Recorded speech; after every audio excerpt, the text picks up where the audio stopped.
Olá pessoal, tudo bom com vocês? Eu me chamo Paulo, sou estudante do curso de Economia do Campus Central da UERN. Oi pessoal, tudo bem? Meu nome é Carla e eu sou estudante do sexto período de Economia da UERN. E nós estamos aqui em mais um episódio do podcast Economia Explica.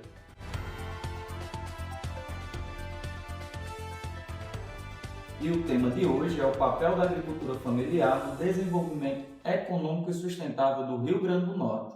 E para conversar com a gente, convidamos ele, que é professor da nossa UERN, do Departamento de Gestão Ambiental, é engenheiro agrônomo, mestre, doutor, e inclusive agora está na Secretaria de Desenvolvimento Rural e da Agricultura Familiar do Estado do Rio Grande do Norte. Então seja bem-vindo, professor Alexandre. Muito obrigado e estamos aqui para dialogar sobre esse importante segmento do rural aqui do nosso estado, do nosso Rio Grande do Norte. É um prazer estar com vocês.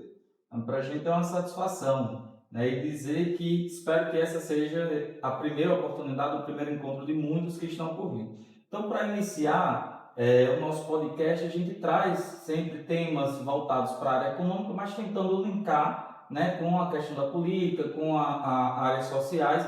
E aí o nosso público ele é principalmente de estudantes e pessoas ligadas para a academia. Mas claro que agora a gente está no YouTube, no Spotify, então toda a comunidade também tem acesso. Então seja bem-vindo, para a gente é uma honra. Então, para a gente se inteirar primeiramente nesse assunto, como seriam as características principais da agricultura familiar na região do Rio Grande do Norte? Tá. Acho que primeiro importante situar, mas o que é um agricultor ou uma agricultura familiar? Por muito tempo, sempre se usou uma denominação de pequeno agricultor e grande agricultor. E essa formatação, esse conceito se tornou inadequado e insuficiente, porque veja, não é o tamanho da propriedade que vai definir isso, é a forma como se utiliza essa propriedade. E eu vou citar um exemplo. Nos Estados Unidos, você tem a grande maior parte da população rural vive em pequenas propriedades, mas mesmo assim com todo um uso de tecnologia, uma lógica econômica e com produção de commodities, né? Então não é o tamanho da propriedade. Então, a partir dos anos 90, principalmente a partir do final dos anos 90, foi constituído um conceito legal que caracteriza o que é ser um agricultor familiar. E é uma lei, na verdade, uma lei federal que enquadrou. Então, o que é um agricultor, uma agricultura familiar? Primeiro, tamanho da propriedade. Um agricultor familiar tem até 4 módulos fiscais. E o tamanho do módulo fiscal varia de município para município. Então, tem uma diferença. Quando você tem restrições ambientais, o módulo fiscal é maior, 25, 30 hectares, e enquanto suas ambientais mais adequadas, mais no litoral, com mais chuva, com mais disponibilidade hídrica, você tem um módulo rural com 7, 8 a 10 hectares. Então, isso varia. Mas o conceito é até 4 módulos fiscais. Então, o tamanho da propriedade é o primeiro elemento. O segundo elemento é a renda.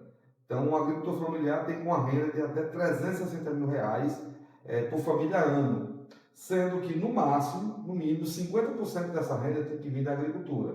Isso quer dizer o seguinte, que você pode ter uma composição de renda advinda da atividade rural e de outras atividades, inclusive funcionários públicos. Um terceiro elemento é a utilização da mão de obra. Um agricultor familiar não pode ter um número de carteiras assinadas que exceda o número de pessoas da família. Então, se você tem 2, 3 pessoas na família, na faixa economicamente ativa, você pode ter no máximo 2 ou 3 pessoas de carteira assinada.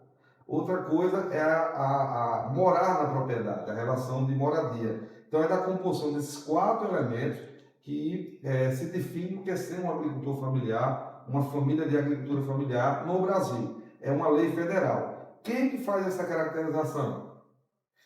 Técnicos e técnicas da Emater emite o que chama de CAF, que é o Cadastro da Agricultura Familiar. Então tem um documento que é feito pelas entidades de assistência técnica, secretários de agricultura e sindicatos, que comprova e que, vamos dizer assim, comprova que aquela família está dentro desses 4 critérios que eu mencionei há pouco. Ótimo. Agora que a gente entendeu um pouco, né, qual é o perfil que é de fato, né, o agricultor, a agricultura familiar, gostaria de saber, Alexandre, de que maneira a agricultura familiar ela contribui, ela impacta na economia local a nível do estado do Rio Grande do Norte. Existe algum dado, alguma estatística a respeito desse impacto econômico aqui no estado? Existe. Na verdade, é feito a cada 10 anos o censo agropecuário. O último censo agropecuário foi feito em 17, né? E um censo que na avaliação dos especialistas foi muito impactado por aquilo que nós denominamos como o pior ciclo de seca do século, da história registrada. Nós passamos por um período de 10 anos, praticamente, com chuvas muito irregulares, e que coincidiu justamente com a realização do censo. Mas quais são os números da agricultura familiar do Rio Grande do Norte? O Rio Grande do Norte possui em torno de 61 mil propriedades. Dessas, 50 mil, em torno de 50 mil, são da agricultura familiar. Nós estamos falando de algo em torno aí, talvez, de 80%. 80% do total do universo das propriedades rurais são da agricultura familiar. Esse mesmo censo estabeleceu o seguinte, que 2/3 do pessoal ocupado no rural são provenientes da agricultura familiar. E aí um parênteses, eu não estou falando de carteira assinada, estou falando de ocupação, né? Então, 2/3 do total das pessoas ocupadas no campo são de agricultores familiares, né? Então, um número muito significativo. Em termos de abrangência, mesmo possuindo 80% das propriedades, né, como eu falei há pouco, o total da área ocupada é de 1/3. Então você tem muita gente no pequeno espaço. A média do tamanho das propriedades no Rio Grande do Norte, né, é um dado importante, 53% tem até 5 hectares, 63% até 10 hectares. Então são propriedades pequenas, né? Nós temos uma realidade agrária ainda muito perversa. Historicamente nunca foi feita a reforma agrária efetiva, e se nós colocarmos uma outra camada, que é que 92% do estado e 88% dos municípios estão no clima semiárido, onde você tem uma irregularidade de chuva, nós compomos esse mosaico socioambiental, né, que caracteriza a agricultura familiar do Rio Grande do Norte. Do ponto de vista da relevância, é importante que mesmo dentro desse contexto que eu falei, da realidade agrária, ambiental e social, a agricultura familiar a grande responsável por colocar comida na mesa do brasileiro. Né? Então, 78% do feijão, 54% do leite, 90% da farinha. Então, a composição da dieta que chega realmente que o nosso povo consome é da agricultura familiar. Enquanto o agronegócio, que são as grandes propriedades, produzem commodities, que são produtos agrícolas voltados para a exportação. E o exemplo mais próximo e perto do nosso é o melão. Quer dizer, as grandes fazendas, as grandes propriedades, né, o chamado agronegócio, produz para exportação. Enquanto esse segmento produz realmente para alimentar, a gente vai colocar comida na mesa dos brasileiros e do povo do Rio Grande do Norte também. O número de agricultores familiares é um número bastante significativo, pelo que você disse, mas existe esse fator do desenvolvimento sustentável com a agricultura familiar? Como é que se dá esse papel de aliar a agricultura familiar com o desenvolvimento sustentável? Veja, quando a gente pensa no mundo rural e pensa na sustentabilidade, a gente automaticamente relaciona com a agricultura familiar, né? Por um motivo muito simples e bem prático. Toda a estrutura do sistema produtivo do agronegócio ele é pautado no consumo de insumos, de adubos e no uso de agrotóxicos. Então, a dinâmica da produção econômica do agronegócio ele é todo voltado e formatado numa lógica de produção para exportação, em grandes áreas e com muito insumo químico, né? E que esses, muitas vezes, tem uma ideia, boa parte dos adubos produzidos, utilizados na agricultura brasileira, vem da Rússia, da Ucrânia, né? Um gasto energético muito grande para produzir, né? E diga-se passagem, que a gente vai entrar um pouco mais à frente disso, um subsídio do Estado. É o Estado que subsidia a produção e tem que fazer mesmo, porque em todo lugar do mundo é assim, né? Enquanto a agricultura familiar, ela tem baixíssimos níveis de utilização de agrotóxicos, são baixos, né?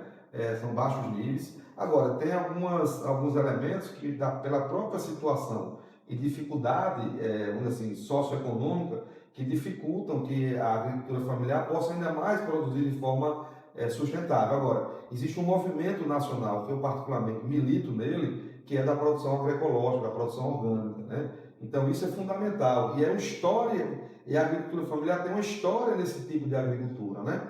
E um dado importante, o Rio Grande do Norte hoje, por exemplo, é o maior produtor de algodão agroecológico, sistema agroalimentar do Brasil. Nós temos hoje mais de 1.000 famílias produzindo, então nós temos hoje uma experiência bem interessante, inclusive aqui em Mossoró, nós temos uma das instituições mais referenciadas na produção sustentável, que é a rede Chique-Chique, né? Então hoje aqui a região é muito rica de experiências que apontam o caminho de você fazer resiliência climática, de você produzir de forma sustentável e o que a gente chama, produzir alimentos saudáveis, né? O alimento, Paulo, é aquela coisa que une o rural e o urbano, é aquele ponto que unifica. E a verdadeira vocação da agricultura familiar é produzir alimentos saudáveis. Essa assim, é a principal política e é a principal bandeira que a gente tem hoje na agricultura familiar do Rio Grande do Norte e do Nordeste. Me chamou a atenção que você falou da rede Chique Chique, e eu particularmente consumo os produtos da rede, e aí me vem agora a ideia do cooperativismo, das associações. Existe alguma política pública ou alguma dinâmica de incentivo hoje por parte do governo do estado para que esses agricultores familiares eles atuem em formato cooperativo? Existe. Hoje o Rio Grande do Norte, inclusive, há um ano atrás, foi realizado um levantamento que apontou que o Rio Grande do Norte era o segundo estado do Brasil que mais avançou em políticas públicas para a agricultura familiar, para a transição agroecológica. Foi um levantamento, inclusive, não feito pelo governo, pela Articulação Nacional de Agroecologia, que é uma rede independente formada por ONGs. E eles mapearam as políticas públicas que apontavam para a transição. E o Rio Grande do Norte ficou só atrás, se eu não me engano, do Paraná, em termos de número de políticas. Então, hoje, nós temos um leque muito grande de políticas públicas, né, que apontam e que direcionam para a transição agroecológica, né? Como eu falei, nós temos o programa de algodão agroecológico, nós temos o maior programa de sementes crioulas do Brasil, que inclusive é da autoria da deputada Isolda. Temos o mais efetivo programa de compras públicas do Brasil, que é o PECAFS, também da deputada Isolda. Inclusive, nós vamos estar recebendo agora em novembro uma delegação do Quênia, né, que vem justamente visitar o Rio Grande do Norte, porque durante a pandemia o Rio Grande do Norte foi o estado que mais investiu em compras públicas. Nós chegamos, se eu tenho ideia, a comprar 45% da alimentação escolar para a agricultura familiar. Foi um recorde no Brasil. Né? O Rio Grande do Norte foi o estado que mais investiu na aquisição de produtos da agricultura familiar. E uma consequência direta disso, o Rio Grande do Norte apresentou, segundo dados do governo federal, os menores níveis de insegurança alimentar durante a pandemia, liderando no Nordeste. Então, o Rio Grande do Norte é o estado hoje com menores níveis de insegurança alimentar. E eu não tenho dúvida que é fruto de um esforço do governo da professora Fátima, no conjunto das áreas, mas muito centrado também nas políticas de incentivo à agricultura familiar. Com o recorte do cooperativismo, isso é a nossa grande bandeira. O cooperativismo é a ponte que liga quem produz com quem consome, né? E então nós temos um forte incentivo ao cooperativismo, que se utiliza dos programas de compras governamentais para justamente viabilizar o acesso ao mercado, às feiras de agricultura familiar. Então tem muita política, muito incentivo. A gente, além de garantir a compra, organizamos também a logística. A gente tem uma política de aquisição de caminhões para viabilizar a logística. Então são um conjunto de políticas que de forma integrada e articulada, né, contribui para que a agricultura familiar se fortaleça aqui no Rio Grande do Norte. A gente falou sobre os incentivos à agricultura familiar e agora vamos falar sobre quais são os desafios que a agricultura familiar enfrenta e o que é que o governo faz de prática para mitigar esse problema. Acho que tem alguns desafios que eu considero como muito centrais. O primeiro é continuar e avançar no processo de transição agroecológica. Para mim é muito nítido que o caminho é esse, por uma demanda do nosso próprio tempo, né? O nosso tempo exige que cada vez mais nós deixamos de lado todo um paradigma que foi criado a partir da Revolução Verde. Após a Segunda Guerra Mundial, nós fizemos um processo muito forte de transformação da agricultura. Foi quando surgiu os adubos, os venenos, né? Num discurso de que a população mundial cresceria em progressão geométrica, enquanto os alimentos geométricos. Então era a utilização desses insumos que possibilitavam a ampliação da produção de alimentos.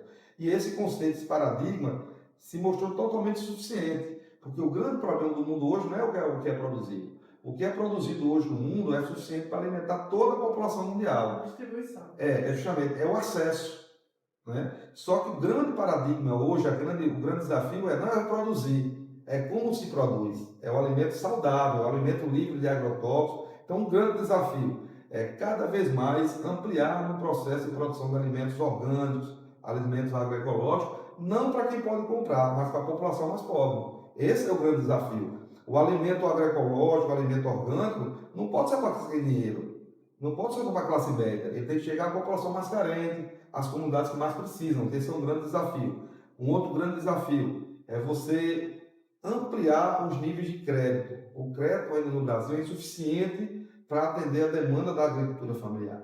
Isso é um outro grande desafio. E, lógico, na outra ponta, ampliar os processos de socio-organização das famílias, né? Ampliar o número de cooperativas, né? Para que essas famílias possam estar organizadas, né? E, fundamentalmente, trabalhar a conscientização política, né? Quer dizer, é preciso politizar a execução das políticas públicas para que nós não tenhamos o risco de interrupção da execução delas, como vivemos há bem pouco tempo atrás. Não basta chegar à política pública, tem que conscientizar aquela população da importância dela para que vire uma política de Estado, não uma política de governo. Interessante. A gente percebe, Alexandre, na sua fala, que assim, de fato, a agricultura familiar que coloca alimento na mesa, né, da população como um todo, mas muito se construiu, né, aquele discurso, principalmente em jovens, aqueles jovens que vêm da zona rural, né, que os seus pais foram agricultores, de que essa área não é uma área promissora, de que não dá para ganhar dinheiro com a agricultura familiar, e aí se mudam para as cidades e aí vão buscar outros meios de vida, muitas vezes, né, se comparando hoje com algumas situações que a gente tem conhecimento, até tendo uma renda menor do que se investisse, né, lá na sua produção, na sua propriedade de origem. Então, nessa perspectiva, você avalia que, de fato, a agricultura familiar hoje é um caminho econômico financeiramente rentável para as populações que são da zona rural? Eu não tenho a menor dúvida disso, né? Agora é importante ele fazer um resgate histórico. O Brasil, na década de 70, tinha 70% da sua população no meio rural e 30% nas cidades.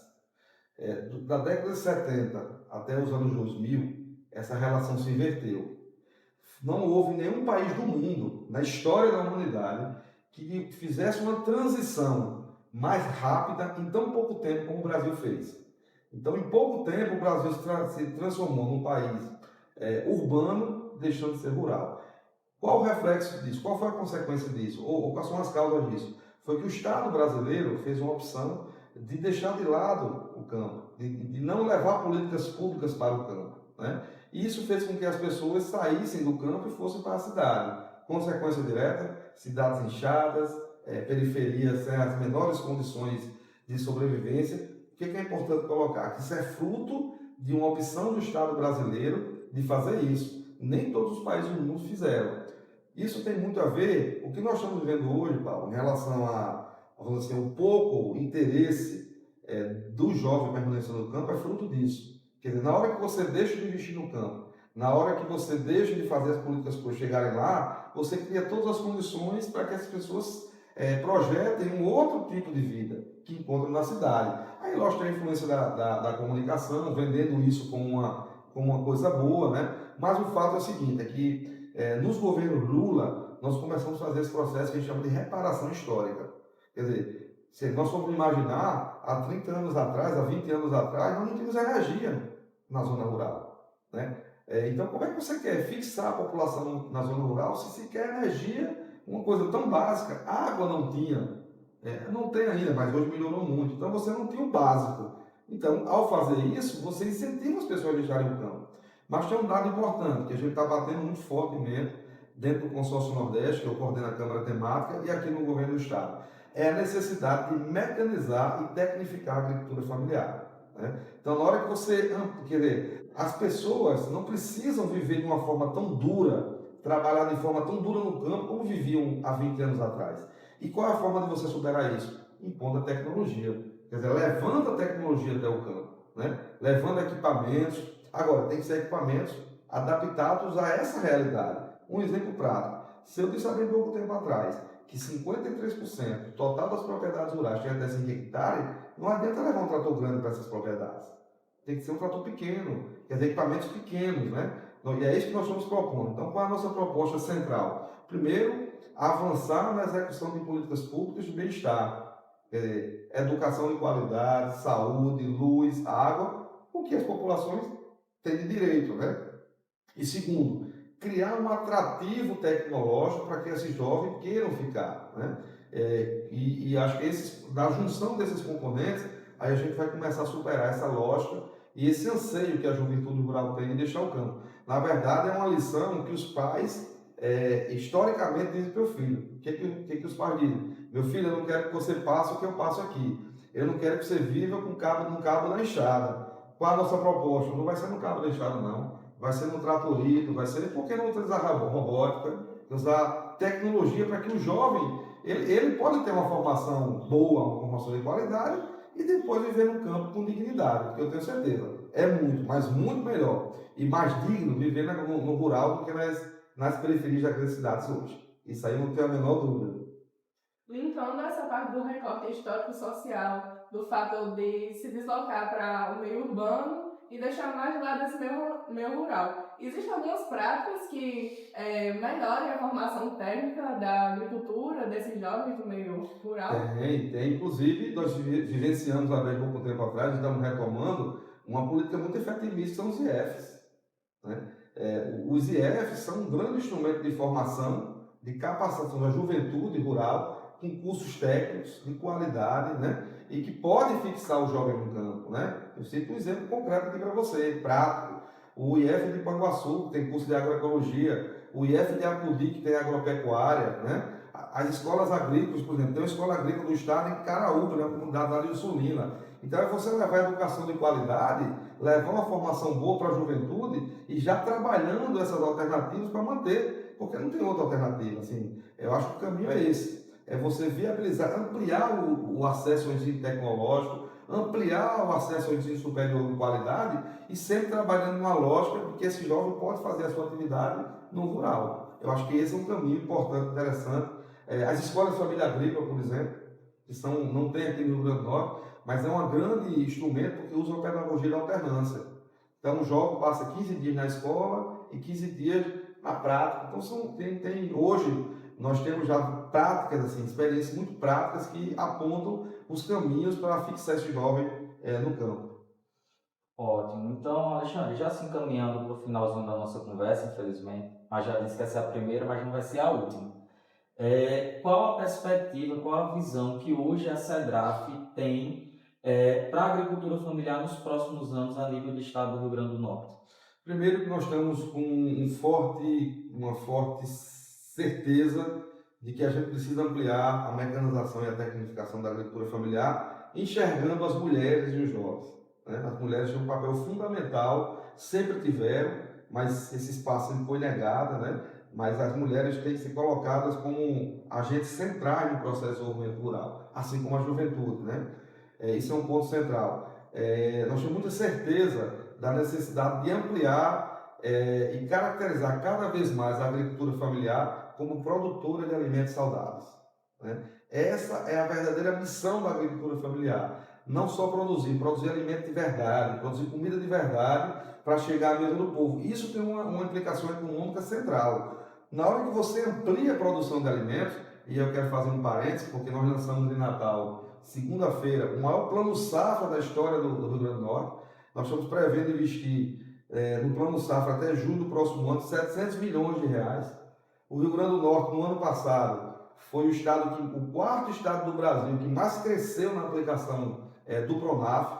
Nós ampliamos em 88%, foram dos quase 470 milhões de reais investidos só na agricultura familiar, com crédito. E para 2024, 2025, nós estamos prevendo investir 700 milhões, demonstrando um esforço, assim, um compromisso do governo Lula e do governo Fábio com esse segmento. Então, assim, eu acho que essa pegada da produção sustentável, do alimento, da produção de alimentos, essa é a nossa grande meta. Lógico, para conseguir isso, você tem que melhorar a comercialização, melhorar a assistência técnica, mas o ponto central, na minha visão, é essa.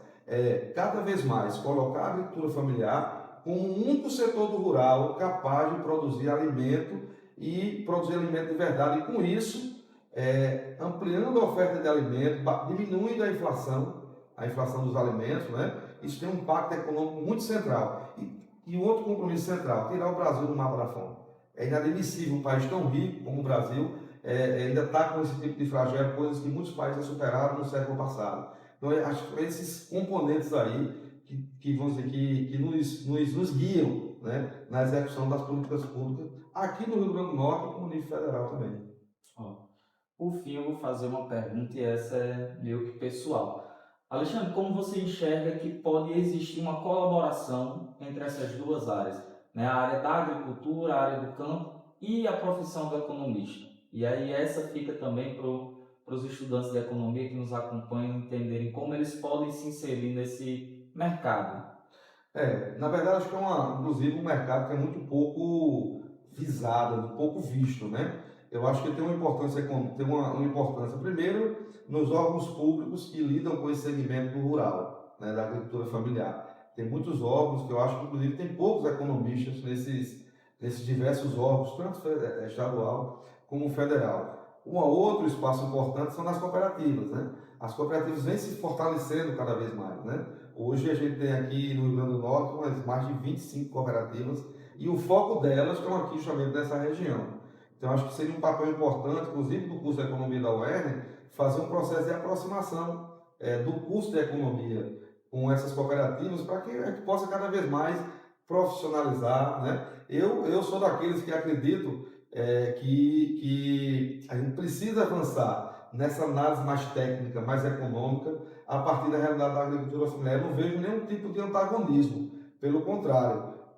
Para mim, eu não tenho medo de acesso ao mercado, até porque o mercado vem antes do capitalismo. O capitalismo se apropria do mercado, como chama, as relações mercantis se dão antes desse modo de produção, né? Então, eu acho que o economista tem um papel sim importante, como um grande ponto de assessoramento das organizações de agricultura familiar, no sentido de se viabilizar economicamente, inclusive.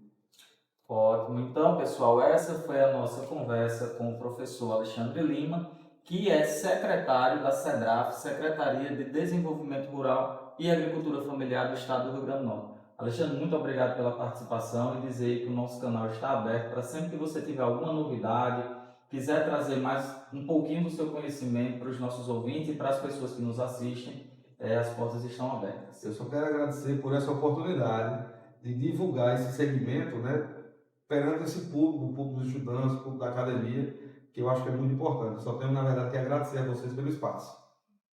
Muito obrigada. E não esqueçam, né, agora nós estamos no YouTube, então se inscreve no nosso canal, curte esse vídeo, deixa o seu comentário e os nossos episódios eles são quinzenais. Segue a gente também lá no Instagram, @economia_explica_idec e até o próximo episódio. Tchau, tchau.